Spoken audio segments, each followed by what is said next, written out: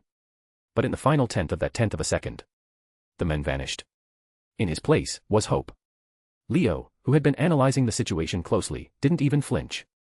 He had already tracked the enemy's movement and reacted instantly.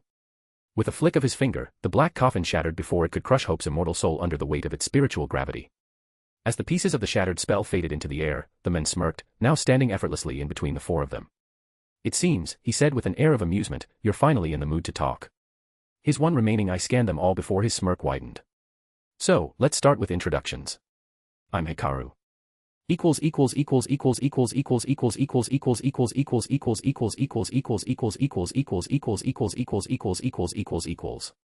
Stones and reviews please. Chapter 14, A/N. I'm gonna be a few hours late. Some things happened with my brother and I had zero time to write even a single word, as I was well busy. So let me ask you for your opinion on some ideas. The voting will work by liking my comment. If you agree, like waving hand, if not then fire. Do you believe it will be a good idea to have personalized group chat invites like Leo inviting a specific person? Aizen getting a pairing plus redemption in the future. Should Tiamat be a pairing with MC? Personally I don't see it. The most controversial one, a flashback arc. Where Leo before the transmigration is explored, the arc will not exceed 5 chapters. Also write a review. Feel free to drop suggestions. Chapter 16, Upgrades people. Second version of this chapter after I realized I fucked up pretty bad. Also I added the harem tag since it's pretty much agreed upon by everyone Kaneko is a pairing for DxD World, but I'm not really in favor of all the DxD harem. So Akino and Rias are not possible realistically, at least not until the story is in final stages. People voted for Tiamat x MC pairing. I'm not going to go against that decision.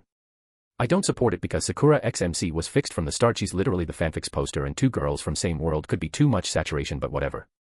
Aizen's redemption is easy, but pairing is something I'm mulling over. It has to be someone equally cynical and powerful.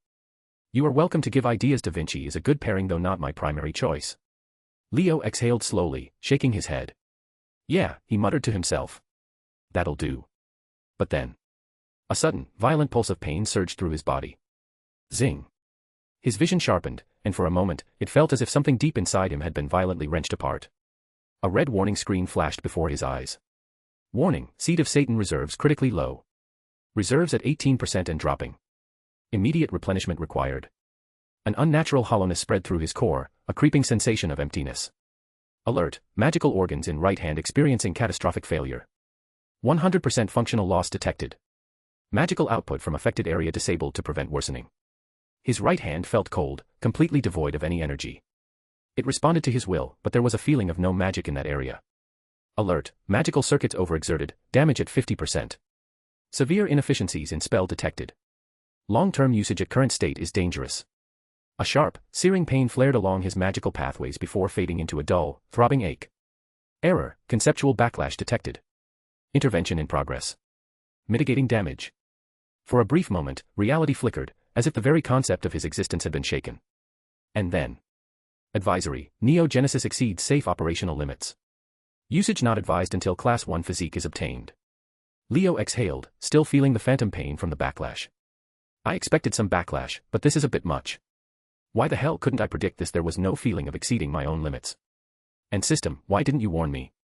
The reply came instantly, a flat, almost indifferent tone echoing in his mind. There seems to be a misunderstanding. The multiversal chat group is not a system designed for the preservation of the host. Leo frowned. Ah. You are an employee under the multiversal charter.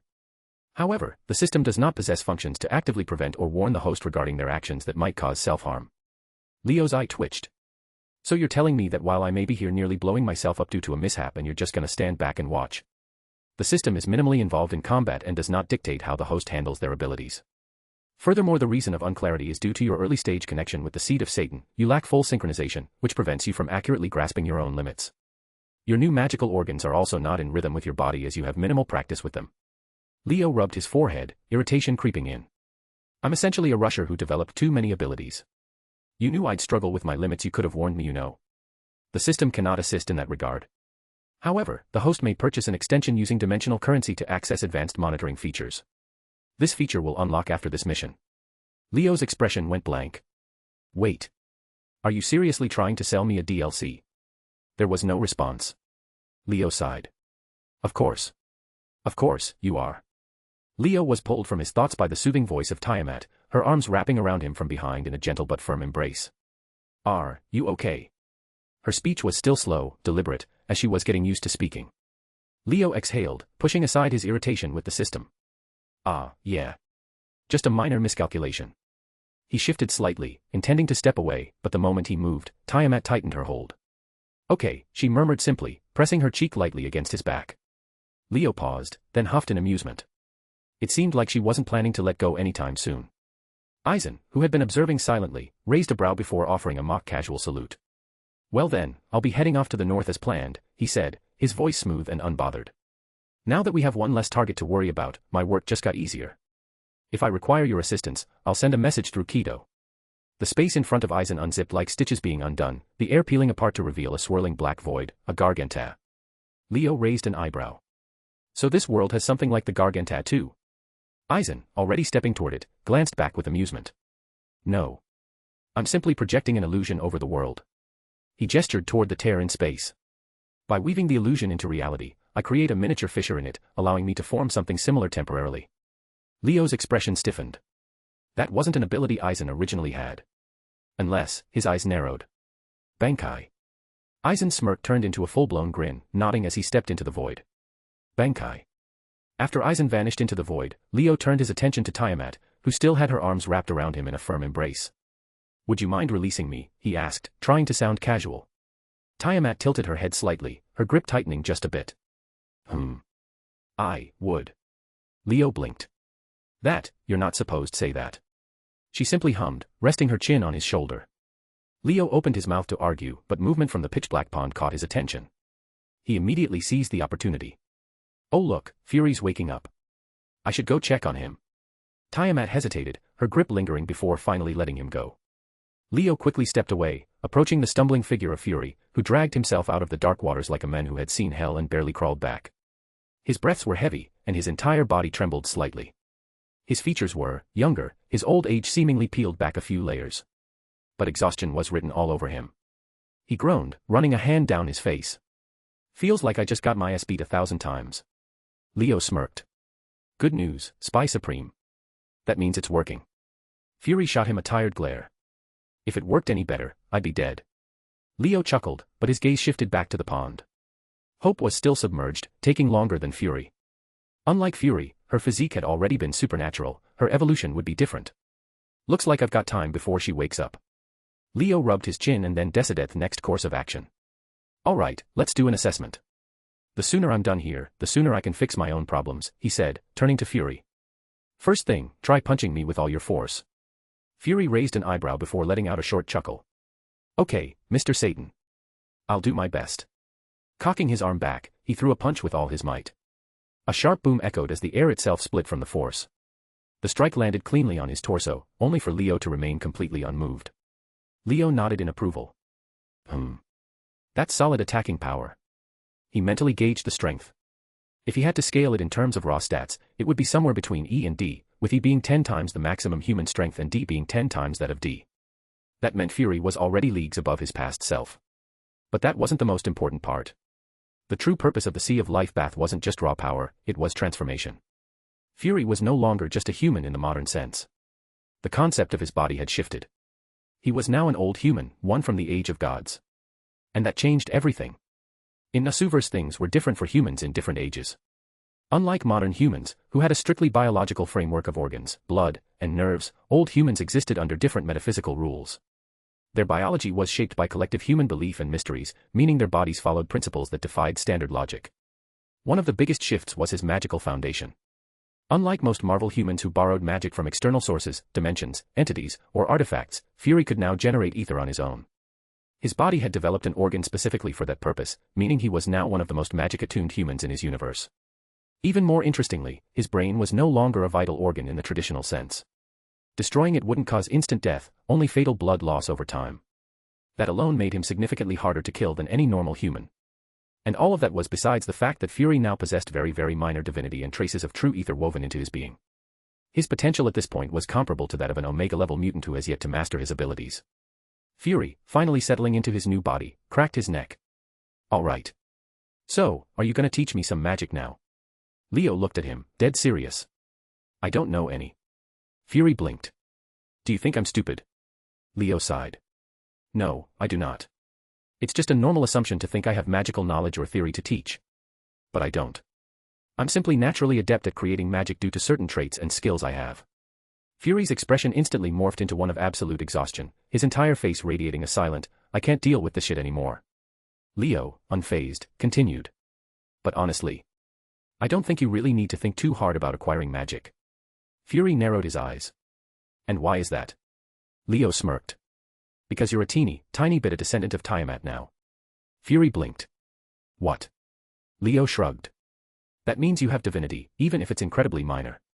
And that means, eventually, you can just form your own unique magic with simple belief and imagination. Fury groaned, rubbing his temples. Well, that was not my expectation, but I guess it is what it is. Leo nodded. True, it is what it is. You can rest up and try to meditate, see if you can draw out your magic naturally. Before Fury could respond, Hope finally emerged from the water. Leo grinned. Hey, you. You're finally awake. Hope rolled her eyes at the obvious reference but didn't say anything. Like Fury, she was dressed in just her underwear to avoid soaking her normal clothes. She stepped out, running a hand through her hair to shake out the excess water. Then, in an instant, she used magic to dry herself completely and in the next she was dressed fully. Leo raised an eyebrow. Your upgrades are nice. You're definitely way stronger than before. He could tell at a glance, her speed, aura, and presence had increased nearly tenfold. In terms of raw physical strength, she could likely destroy a large building with ease. And considering she was already capable of city-level destruction with magic before with some preparations, she could probably flatten an entire city effortlessly now without straining too much. Leo smirked. Also, Fury, if you want to learn magic, I think she should be a great teacher. Fury looked at Hope, then back at Leo. Yeah, that's a great idea. Leo turned his gaze toward Tiamat, who was crouching down, poking at a squirrel with a somewhat mournful look for being ignored. She wasn't actually being ignored, just, not the center of attention. And considering how easily Leo had allowed her advances, she had gotten used to being glued to him. Watching her like this reminded Leo of DxD Tiamat, the dragon currently sealed away in his magical pokeball. And that gave him an idea. Without hesitation, he sealed the remaining water from the mini Sea of Life into a pocket space, just in case he needed it later. Then, he teleported next to Tiamat and casually poked the back of her head. She blinked, tilting her head in confusion, and even the squirrel she had been tormenting mirrored her reaction. Leo didn't acknowledge either of them and turned toward Hope and Fury. I'm taking Tiamat for some personal problems with my body. I've got some issues I need to fix, and she has the tools I need. A beat of silence followed. Hope's eyes narrowed slightly. Phrasing was awkward. Fury, without missing a beat, gave a solemn nod. Very. Leo snorted. You've already started kissing up to your teacher, huh? Hope smirked slightly, while Fury just shrugged. I'm a fast learner. Leo shook his head, lifting a hand. A bounded field formed around them, infused with the divinity of Venus. This will keep you both safe. Anyone trying to enter with ill intent will be teleported straight to Venus. Carry on with your lesson. And before either of them could protest further, Leo casually picked up Tiamat like a sack of potatoes, even if an oversized one, and vanished.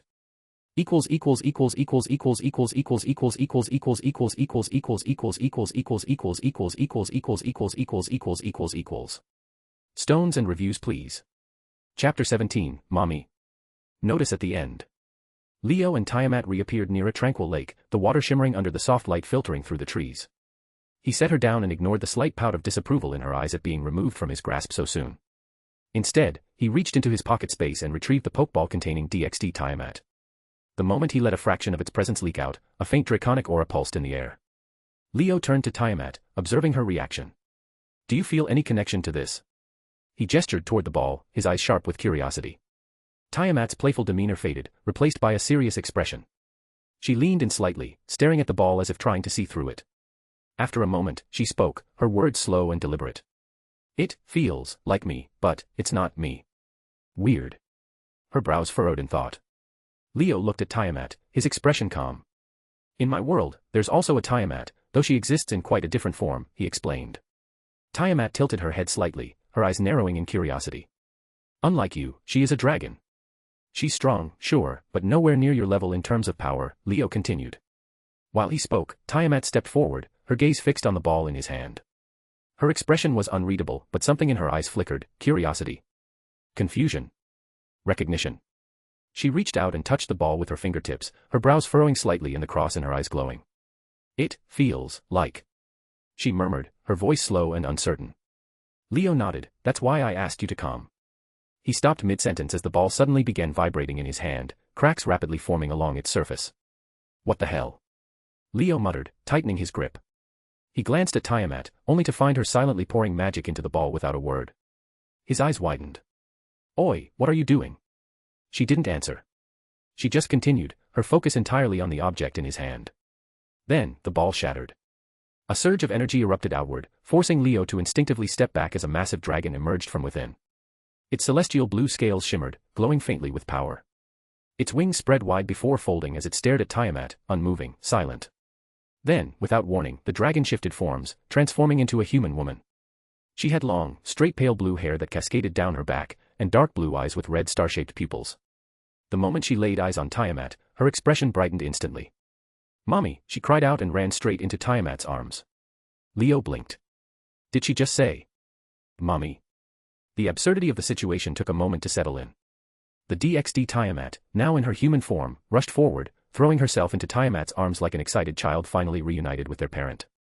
Tiamat, on the other hand, stood completely still, her eyes filled with confusion. Leo took a step back, watching as the dragoness buried herself into Tiamat's chest. Mommy, you feel warm, the DxD Tiamat murmured, her voice filled with relief, as if she had found something she'd lost long ago. A/N, DxD Tiamat from now will be Tia only. Tiamat slowly looked down at the girl clinging to her, her expression a mix of acceptance and curiosity. She tilted her head, processing the situation. Mommy, she repeated, her speech still somewhat slow, but her tone questioning. Leo crossed his arms, trying to wrap his head around what just happened. Well, that wasn't on the agenda. As Tia clung to Tiamat like a koala, she turned her gaze to Leo, her dark blue eyes with red star pupils narrowing slightly. I saw you, when you took me. Her voice carried uncertainty, as if she wasn't sure whether the memory was real or not. Leo sighed. He could tell what she was trying to say, he felt the same, but didn't look the same. Leo met her gaze evenly. You did. She narrowed her eyes further. Why? Leo sighed, running a hand through his hair. To be fair, Tia stared at him for a moment, then, to his surprise, she cut him off before he could say anything else.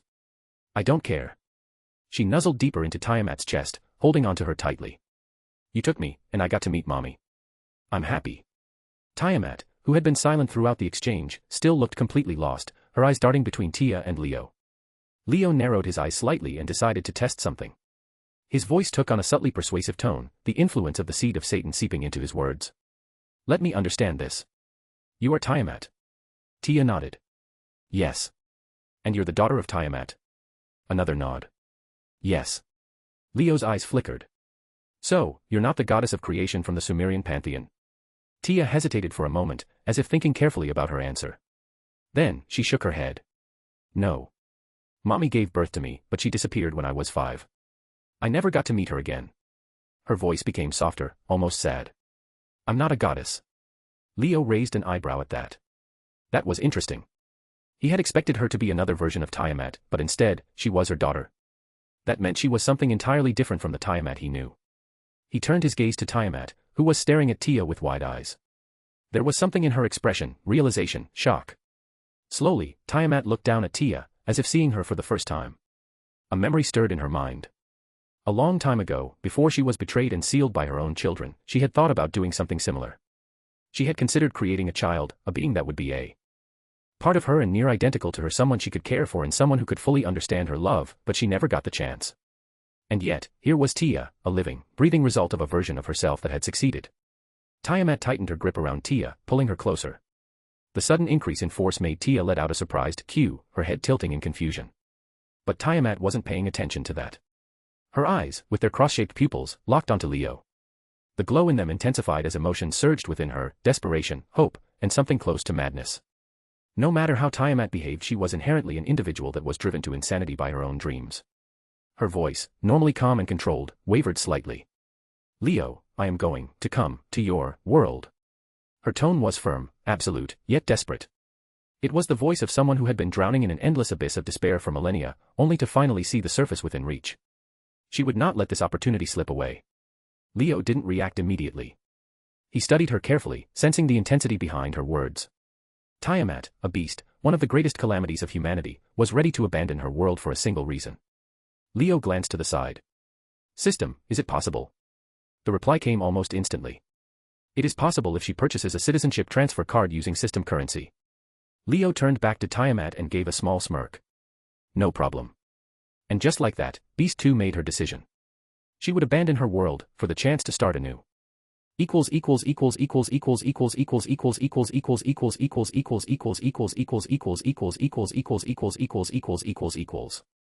Stones and reviews please.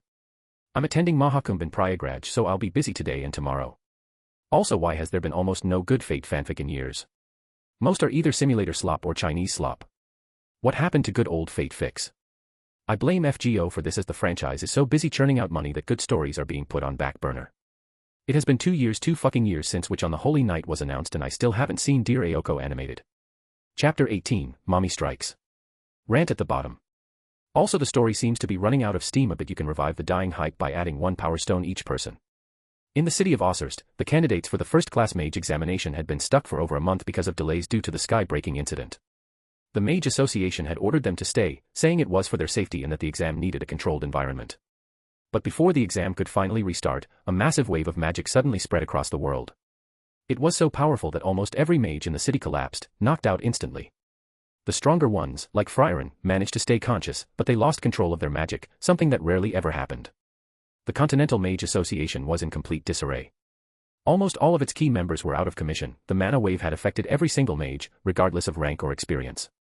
At first, the leading speculation was that the Demon King had somehow revived, more powerful than ever. It was the only event in history that could cause such a massive disturbance in magic. But that theory was quickly dismissed by Ciri, the head of the Mage Association. She noted she saw the source of the mana wave and it wasn't demonic in origin. When pressed for more information, she refused to elaborate. Even though Ciri was one of the most powerful mages alive, she had sustained significant damage from the wave. That fact alone was terrifying. If even she had been affected so badly, then whatever caused this was something far beyond their understanding. Now, Fryerin, Fern, and Stark sat in the inn's cafeteria area, surrounded by other mages who had also been affected by the mysterious mana wave. Each of them was drinking a bitter-tasting medicine meant to help ease the lingering pain. Fryerin, however, was sulking. She poked at her cup with a dissatisfied look, clearly unwilling to drink. Just drink it already, Frieren-sama, Fern sighed, rubbing her temples. You're being worse than a child. It's bitter, Frieren grumbled, staring at the cup as if it had personally offended her. Stark, who had already finished his dose, watched the exchange with slight amusement. Frieren ignored him, still debating whether drinking it was really worth it. Just as they were finishing up and getting ready to leave, a messenger arrived, handing Frieren a sealed letter. It was from Ciri, the head of the Mage Association. She had called for a gathering of mages to discuss the recent mana wave. Most of the summoned mages were first class, but Frieren had also been invited, clearly for a different reason. Not that she cared much. As she read the letter, the inn's doors opened, and a man stepped inside. He was tall, with brown hair, wearing a black coat that gave him the air of a refined gentleman. His glasses added to his soft approachable appearance. After stepping in, he glanced around the inn, scanning the cafeteria area before heading toward the receptionist at the corner. "One room, please," he said politely. "For a single person, if possible." The receptionist nodded, replying, "That'll be 1 silver for 2 nights." "I'll book for 6 days," the man said, placing 3 silver coins on the counter. She accepted the payment and handed him a room key, barely giving him a second glance. To everyone else, he was just another rich traveler, unremarkable, apart from his wealthy-looking clothes. But Frieren felt otherwise. Her expression briefly darkened, her instincts flaring in warning. She had spent an entire month in this town, surrounded by mages. She knew all of them. Yet, she had never sensed this man's mana before. And he was clearly a mage who had been forbidden to enter and leave Osserst. Despite her growing suspicion, she said nothing, returning to sulking about Fern bullying her into drinking the medicine. Leo sat across from Tiamat, his expression serious, mirroring the intensity in her gaze. Tia had been sent away so they could talk privately, but how their conversation had reached this point was beyond Leo's understanding. He rubbed his temples, exhaling slowly. "So, let me get this straight." He looked at Tiamat again, his face deadpan. "The only way for you to help me evolve without making me your child is for me to drink your, He hesitated, searching for the right words. "Your milk." "Yes." Tiamat replied without hesitation, her voice slow and deliberate, filled with pauses as if choosing each word carefully. Leo stared at her. "Seriously?" Tiamat nodded, her cross-shaped pupils locked onto him. "Come on," Leo sighed, pinching the bridge of his nose. "You're the goddess of creation. You're telling me there's no other way. You can't just tweak some parts of my physique without this." Tiamat tilted her head slightly.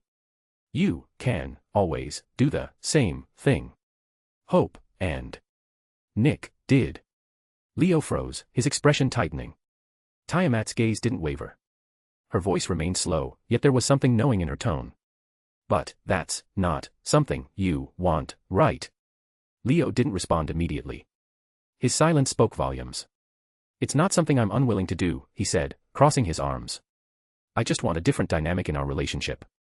Yes, Leo was aiming to elude the primordial mother, and he had no qualms about admitting it. But Tiamat only stared at him, completely confused. Her cross-shaped pupils flickered slightly as if trying to process what he had just said. She didn't understand him at all. Leo sighed and shook his head. "I think I'll take you up on that offer once we finish this mission." As he turned around, intending to shift his focus elsewhere, something blurred in his vision. Before he could even fully turn, Tiamat was already right in front of him. Leo stiffened. She had moved so fast that he hadn't even registered it. Her agility was beyond absurd at that moment. She leaned down, her face close to his. Leo was tall, 200 centimeters, 6 feet 7 inches, but Tiamat was taller at 213 centimeters, 7 feet. Their proximity made the air feel heavier. Tiamat's cross-shaped pupils bore into him, her gaze sharp yet seemed like she understood him at the moment. Then, without a single word, she pressed a soft kiss. Leo.exe stopped working. His thoughts short-circuited. He felt the warmth of her lips on his for just a second before she pulled away, turning around as if nothing had happened.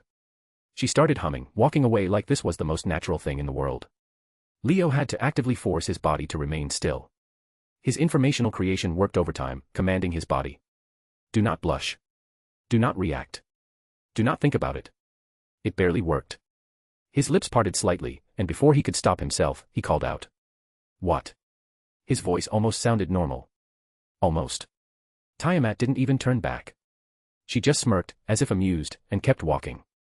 Leo clenched his fists. He needed to focus. He had something important to do. "Wait. I need your blood." Tiamat finally paused and looked over her shoulder. "I'm trying to make a marble phantasm," he explained. "The concepts related to you might help." Without hesitation, Tiamat extended her hand, allowing him to take some of her blood.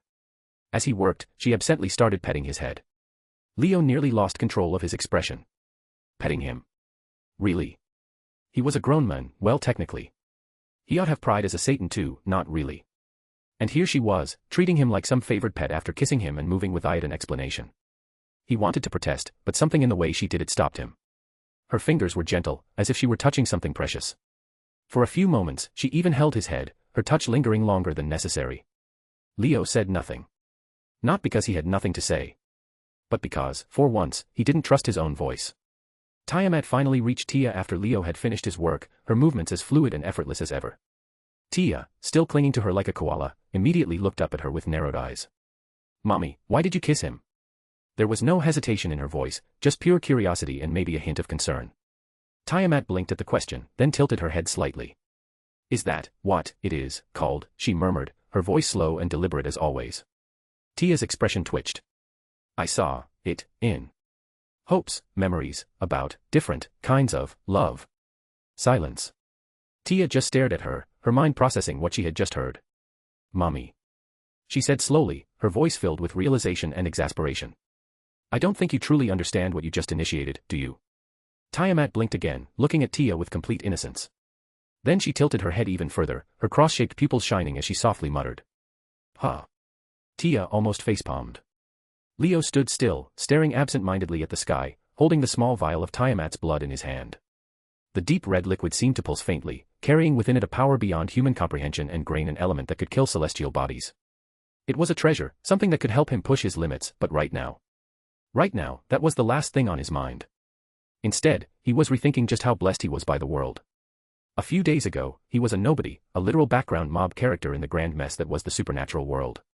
Just another face in the crowd, the kind of guy who wouldn't even get a name in some important person's story. In fact, if things had gone differently, he probably would have been killed off in some random supernatural faction's average Tuesday crash out. And yet, somehow, some way, in just a short time, he got a kiss from the mommy. The primordial mother. Leo exhaled slowly, running a hand through his hair. "I think I'm in love." It felt too unreal. Like he had already peaked. Like there was no higher point to reach. This was ascension and transcendence in raw form. Was there even a reason to move forward anymore? Should he just retire and bask in this moment? Because seriously, what could possibly top this? But more than that. That was weird. Because he hadn't even acted on his own intentions yet. Leo had plans. He was supposed to be the one making moves, setting things up, controlling the pace, and yet, somehow, he was the one getting handled. By Tiamat. By a being as old as creation itself. And despite all his experience, all his planning, he couldn't even form a proper response when it happened. Leo shook his head. Truly, a mommy beyond mortal minds. Leo took a deep breath, pushing aside the distracting thoughts of mommy Tiamat and shifting his focus to something just as absurd, his marble phantasm. First, the basics. A marble phantasm was the ability to bring about any phenomenon within Earth's catalog of concepts. At its core, it wasn't so much about creating something as it was about altering probability to force the world to make it happen naturally. It was the playground of elementals and true ancestors, being so deeply connected to the planet that they could command it on a whim. A sudden windstorm shifting the battlefield in their favor. Possible. Every single bee in the area deciding to swarm and sting the same unlucky bastard at once. Also possible. A volcano erupting, with all the lava and debris conveniently landing in one concentrated spot and the clouds arranging to say fuck you to them. Yep. If something could happen in nature, however unlikely, a marble phantasm could make it inevitable. That was the true strength of this ability. But Leo didn't want a standard marble phantasm. Sure, it was powerful, but the biggest problem was control. Unlike a reality marble, which imposed the user's will over the world absolutely, a marble phantasm was still bound by nature's rules. It could only nudge probability, not rewrite reality directly. That was unacceptable. Fortunately, Leo wasn't bound to the Type Moon rulebook. If he was going to forge something for himself, it needed to be different, a perfect balance between the freeform manipulation of a reality marble and the natural probability shaping of a marble phantasm. Something that allowed him to dictate the outcome completely rather than leaving it to chance. A hybrid phenomenon. The idea was simple: Leo would ingrain the concept of Genesis into creating a texture itself rather than settling for a marble phantasm or a reality marble. Why stop at bending probability like a marble phantasm? Why limit himself to a reality marble's temporary overwrite? Why not just create his own texture and slap it onto the world like ORT? Yes. Instead of bending rules or making a separate enclosed reality, he'd just overwrite the current one. A complete, screw you, I make the rules now, to the reality itself. Now the real question was,